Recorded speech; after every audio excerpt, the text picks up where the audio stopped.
Since I was small, and with my mother, with my parents, we are selling this market trade by barter. Yes, so let me collect. Madam, take. Okay. You know good though. Please take. It's good.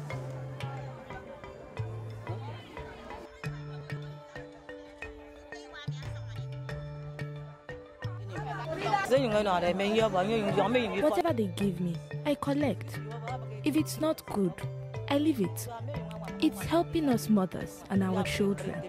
They are taking cassava, yam, we change with fish, crayfish. Because we are here, no money to buy things. We are always change the trade by barter.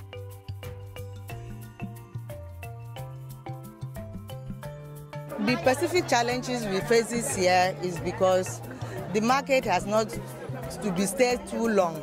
Me, I want the market to last longer from mornings till evenings.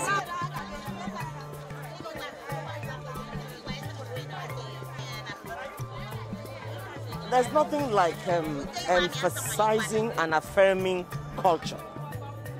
It will not thrive as a morning spinning trading venture. But it reminds us and reminds our children that there was a time that money did not answer all the problems.